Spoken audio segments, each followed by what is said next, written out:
Ozzy Osbourne, il principe delle tenebre, una leggenda che ha attraversato numerose generazioni, diventando uno dei cantanti più iconici dell'heavy metal.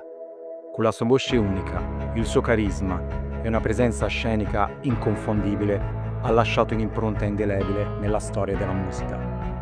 Dai Black Sabbath alla carriera solista ha vissuto decenni di tour, dischi e momenti indimenticabili, fino ad arrivare alla decisione di dare il suo ultimo addio alle scene, proprio lì dove tutto è cominciato, nella sua Birmingham. Un ultimo atto per concludere una carriera monumentale.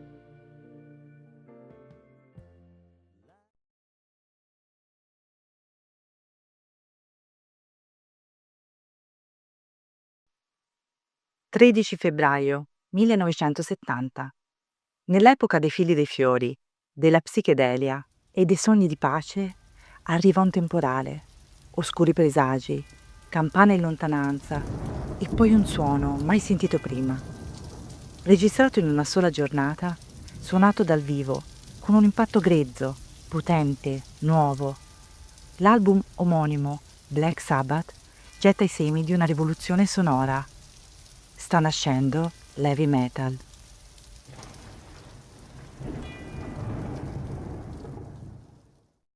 Quello che state per sentire è il riff che ha dato vita all'heavy metal, il punto zero da cui tutto è partito. Il rumore della pioggia, dei tuoni e il rintocco di una campana funebre che vanno a preparare l'atmosfera per qualcosa di minaccioso e cupo mai sentito prima.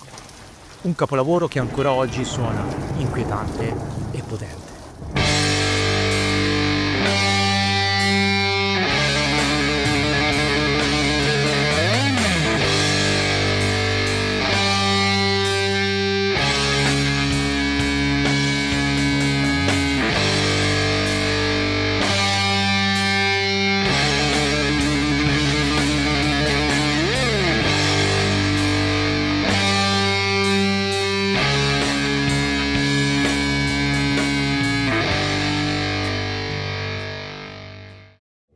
Con Activity in Black, Geezer Butler ci regala un'introduzione di basso leggendaria, preparando il terreno alla chitarra di Tony Iommi con un riff potente e pieno di groove. Il marchio di fabbrica dei Black Sabbath, riconoscibile, imponente, immortale.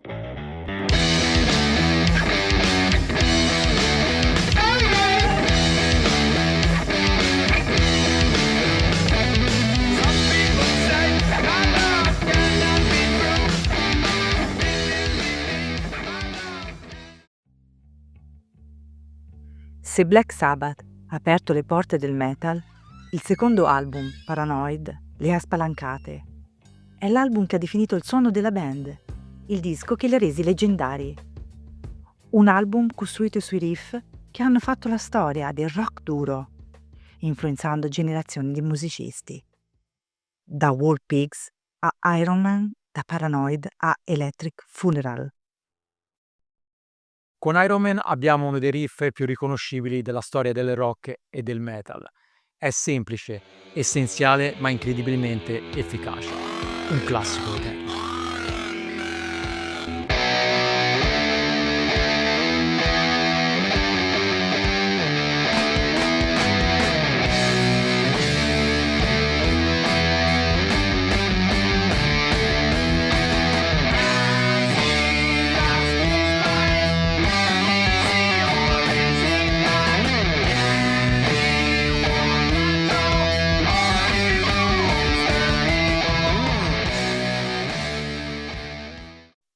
Adesso veniamo a Paranoid, una canzone che inizialmente doveva essere soltanto un riempitivo per l'album, ma che è diventato il brano che ha reso famosi i Black Sabbath e ha definito il suono del rock duro anni 70. Se qualcuno mi chiedesse come suona l'hard rock, gli risponderei senza esitare: ascoltati Paranoid, 3 minuti di pura adrenalina.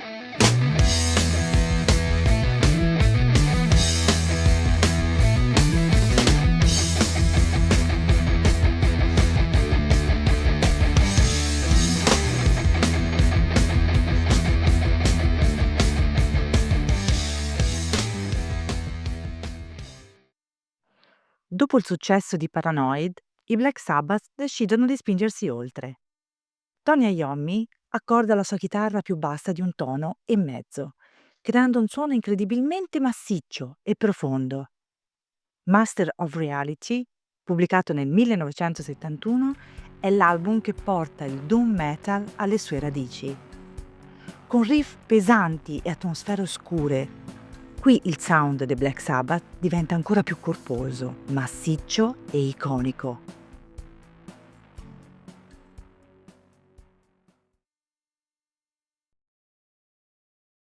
Children of the Grave è il brano più riuscito dell'album. Ritmo incalzante, un riff veloce e martellante che ha influenzato intere generazioni di chitarristi. Qui i Black Sabbath dimostrano la loro potenza ai massimi livelli.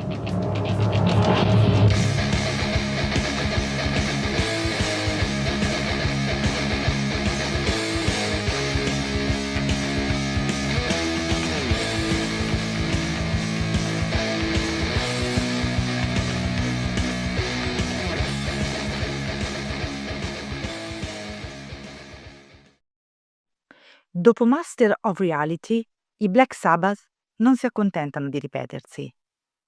Con volume 4, uscito nel 1972, spingono il loro suono verso territori più audaci, mescolando il peso dei riff con nuove atmosfere e melodie inaspettate. È l'album di Wheels of Confusion, Change, Snowblind, Under the Sun. Con Snowblind i Black Sabbath mostrano un lato più melodico, senza perdere la loro intensità. Riff avvolgente, ritmo trascinante e un'atmosfera quasi psichedelica.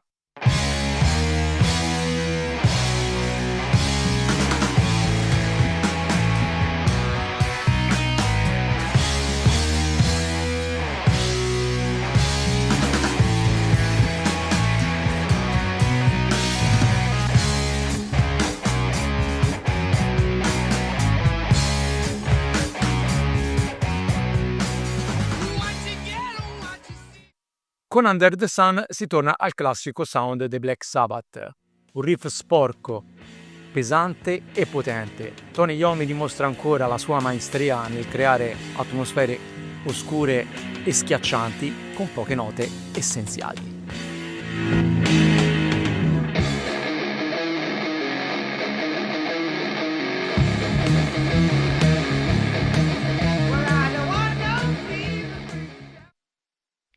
Dopo il tour di volume 4, i Black Sabbath si trovano in un periodo di crisi creativa. Tony Iommi fatica a comporre nuovi riff e la band cerca una nuova direzione. Il soggiorno nel castello di Clearwell si rivelò fondamentale. Qui nasce il riff di Sabbath Bloody Sabbath, dando il via a quello che sarebbe stato il loro album più ambizioso ed uscito, Sabbath Bloody Sabbath. Per Tony Iommi questo è uno dei riff più belli che abbia mai scritto e sono totalmente d'accordo con lui. Sabbath Bloody Sabbath è un concentrato di energia pura, un riff aggressivo ma allo stesso tempo melodico. È uno di quei riff che ti colpiscono al primo ascolto e che ogni chitarrista metal sogna di scrivere almeno una volta nella vita.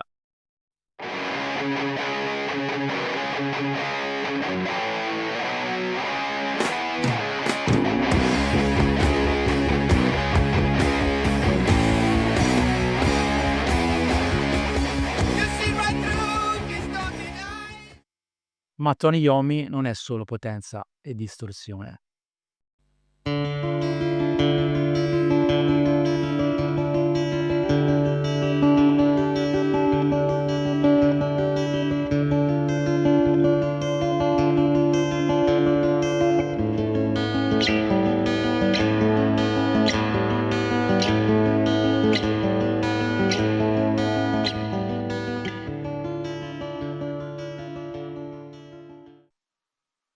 Nel pieno di una fase turbolenta, tra battaglie legali e tensioni interne, i Black Sabbath, nel luglio del 1975, danno vita a Sabotage, un album che incanala tutta la loro rabbia e frustrazione in un sound più aggressivo e sperimentale.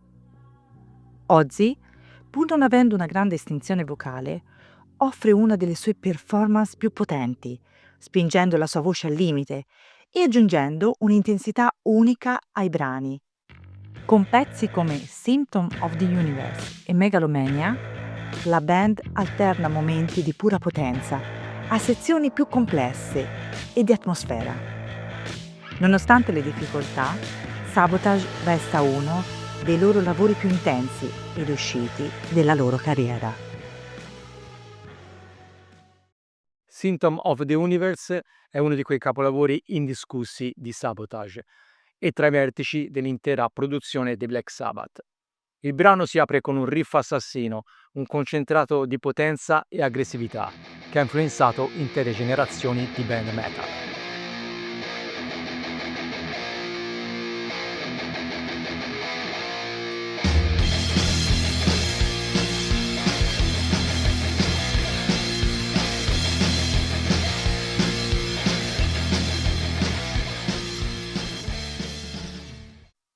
In Sabotage troviamo anche Megalomania, secondo me uno dei brani più sottovalutati dei Black Sabbath.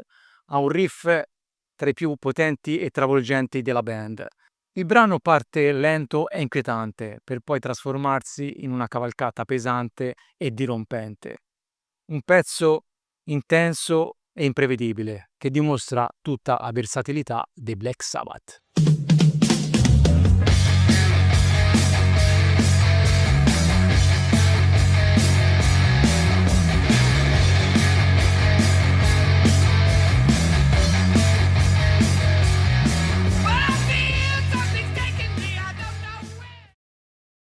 Dopo una serie di capolavori, i Black Sabbath attraversano un periodo difficile.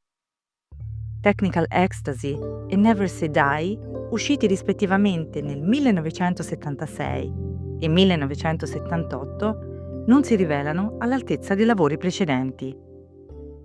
Le tensioni interne, i problemi personali e l'assenza di veri riff iconici rendono questi album meno incisivi. Ozzy era sempre più coinvolto in problemi di abuso di sostanze, che influenzava negativamente le sue performance e la sua capacità di contribuire alla scrittura dei brani. Questa situazione portò la band, su volontà di Tony Iommi, il 27 aprile 1979, a prendere la sofferta decisione di allontanare Ozzy dai Black Sabbath.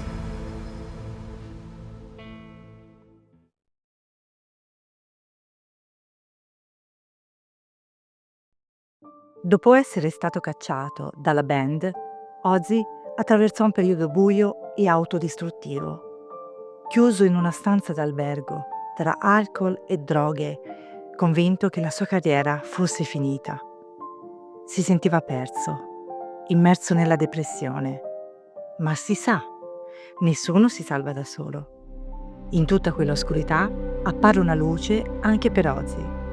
E quella luce ha un nome e un cognome: Sharon Arden, figlia del produttore discografico dei Black Sabbath, Don Arden. Sharon formò una band per Ozzy di tutto rispetto, arruolando il talentuoso Randy Rhoads, ex chitarrista dei Quiet Riot, noto per il suo stile virtuoso e innovativo, Bob Daisley, ex Rainbow, al basso, e Lee Kilsley, ex Uriah Heep, alla batteria. Nel 1980, con questa formazione, pubblica Blizzard of Oz, album che segnò il suo ritorno, con brani iconici come Crazy Train e Mr. Crowley. L'influenza di Randy Rhoads fu determinante, poiché il suo approccio unico e innovativo alla chitarra aiutò Ozzy a definire un sound completamente nuovo, dando il via alla sua leggendaria carriera da solista. Dopo il successo di Blizzard of Oz, Ozzy pubblicò nell'ottobre del 1981 l'album Diary of a Madman. Il mondo dell'heavy metal aveva un nuovo re e il sodalizio con Randy sembrava destinato a dominare gli anni '80. Ozzy aveva ritrovato se stesso e il futuro appariva radioso. ma qualcosa andò storto. Il 19 marzo, durante il tour di Diary of a Madman, accade qualcosa di tragico ed imprevedibile. Il piccolo aereo su cui viaggiava Randy Rhoads si schiantò in Florida mentre sorvolava il tourbus della band. Randy morì tragicamente all'età di soli 26 anni. La sua prematura scomparsa spezzò il cuore di Ozzy, che lo aveva sempre considerato come un fratello minore.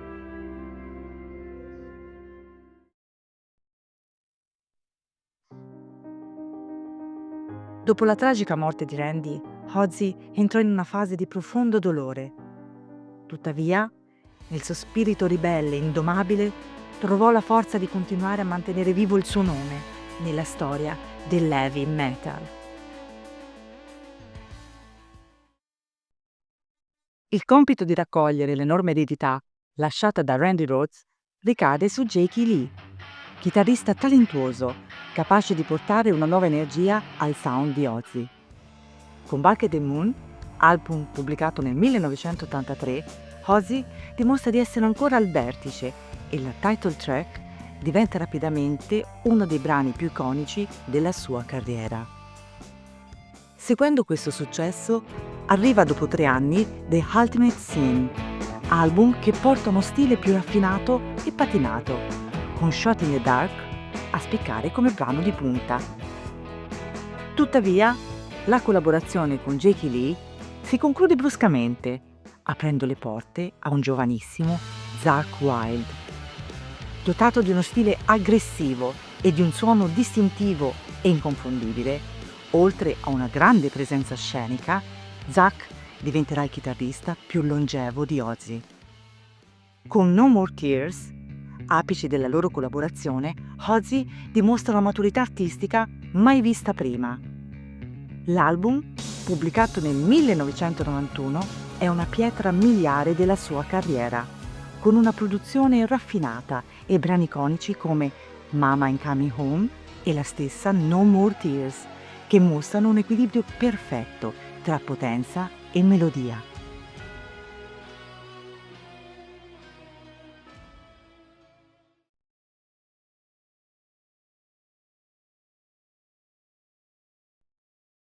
La carriera di Ozzy e The Black Sabbath è stata tra le più influenti nella storia dell'heavy metal.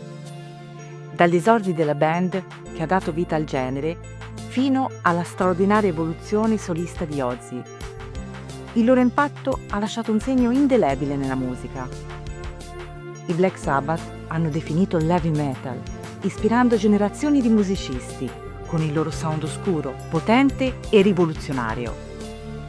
Ozzy, con il suo carisma e la sua voce inconfondibile, ha ridefinito il ruolo del frontman, diventando una vera e propria icona del rock e del metal.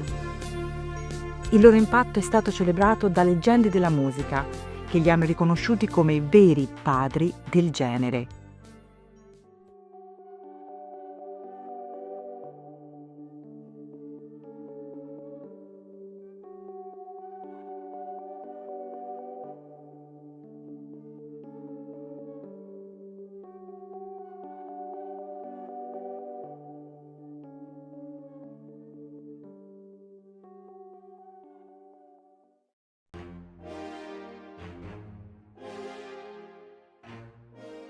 Dopo decenni di successi, tour leggendari e album iconici, Ozzy ha continuato a calcare palchi e a incidere musica, mantenendo vivo il suo status di leggenda dell'heavy metal. Ma ogni storia, anche la più bella, ha una fine. E Ozzy ha scelto di chiudere la sua straordinaria carriera insieme ai suoi Black Sabbath, nella loro città natale, Birmingham, dove tutto è iniziato. Con Back to the Beginning, l'ultimo concerto della formazione originale dei Black Sabbath, si chiude un cerchio. Le luci si spengono, il palco resta vuoto, ma la loro musica resterà per sempre scolpita nel cuore dell'heavy metal. Lo stesso saluto iconico di Ozzy che ha accompagnato la fine di ogni suo concerto, ora risuona come un addio definitivo.